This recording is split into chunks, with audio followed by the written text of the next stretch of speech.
So they can't lose. They will do anything to win. What are they going to do? They're going to go to war with Russia. Is what they're going to do. Tucker Carlson obviously talked about, I think, was it yesterday that he mentioned this? Yeah, I think it was. Well, at least I saw the interview come out yesterday, so maybe it was from before. But the clip started circulating around the internet. Yes. Okay, so he predicted war with China and Russia. And I'm not huge on geopolitics, and I don't like the Russians or the Chinese. Either one. You're being modest. Yeah, that's true. I don't like the people. That brings us to Gerald Knows Thing.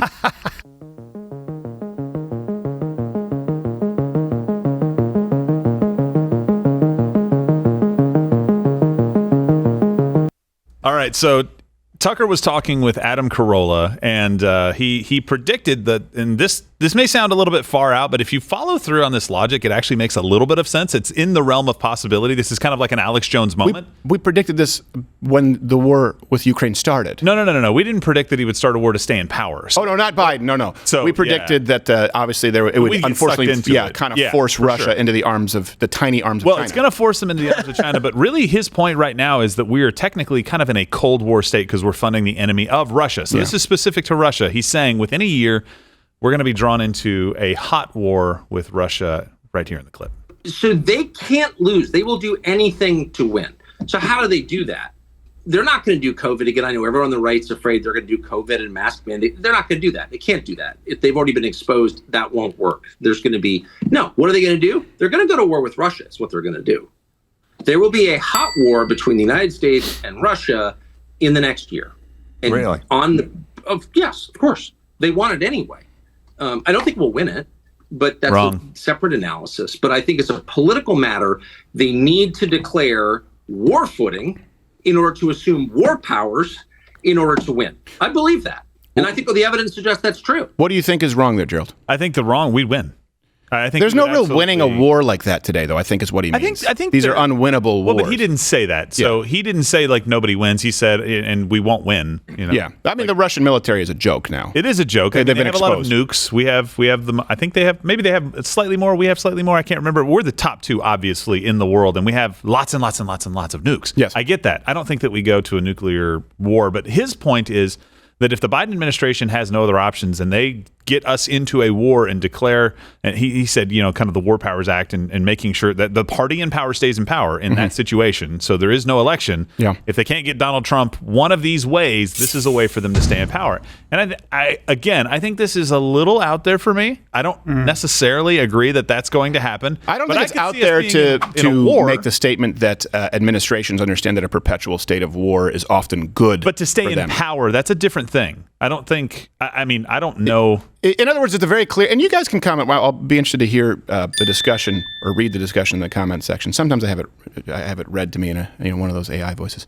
But it is interesting to think, okay, there's a path. There's a straight path with the lockdowns, with the mandates, how that affects the election. We know that happened, right? Yes. And I don't think that they will accomplish it. I hope not. I know that there are plenty of people who are willing to be useful pawns, and we'll get into the abuse of the elderly in a little bit as well.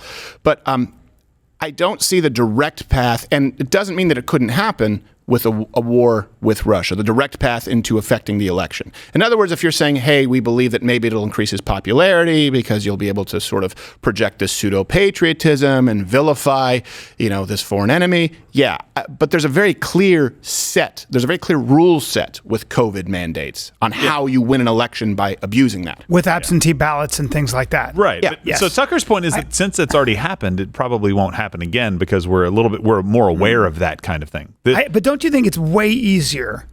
Both are hard, but it would seem to be way easier to instill mandates or lockdowns than starting a hot war with a nuclear power like Russia. I don't even know how we'd start that. I think they're both easy to do. I think it's a tougher sell as far as a straight path to winning an election. Right, that's my thought. But you would need somehow for, I think, Russia to invade a NATO power like Poland. You don't. No.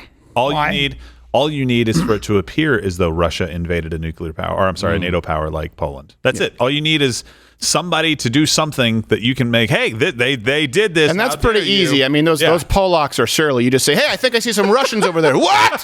What the heck? No Russians over here. Hey, and they're like, there we go. Now let's pop off some nukes. Yeah. So we'll see. I don't know. But you've been hearing this, by the way, for a very long time. The threat of the Russia-China alliance, and we've talked about that as well. So this is not new. But here's a refresher. U.S. officials have been closely monitoring signs of increased cooperation between Beijing and Moscow, as you know. Would China and Russia form an alliance against the U.S.? Do you think that's a realistic possibility? I think it's not only yes, lady with windswept hair and no wind.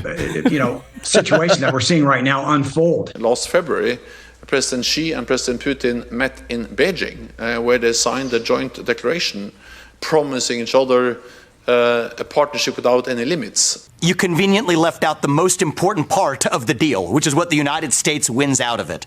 That would only be conditioned on Vladimir Putin exiting his military alliance with China. And just to be clear, as far as an update that matters, the Chinese just incorporated a Russian island into their territory on a new map. Now, I don't know if that's a Mapo.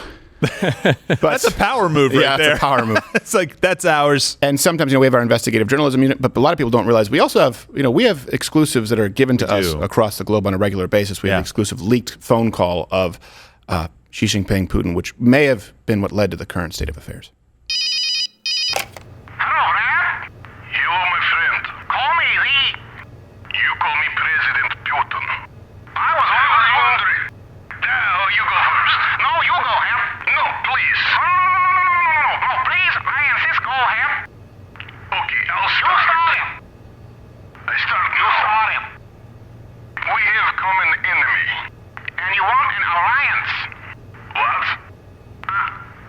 An alliance. Alliance. What? You want an alliance. Alliance. I don't, I'm getting maybe. Do you understand Chikwa? Live Chikwa? Lock up? I don't. One more time, please. I make you laugh. No refs. Refs are weak. Russia is strong. Never mind, I call Kim Jong-un.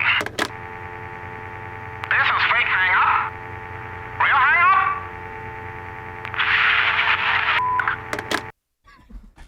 That sounds very heated. I'm not intimidated. Well, that's how you lose an island, right there. They're not very unified. They can't get along. They're not very unified. Don't hang up. This has been Gerald Knows Stuff.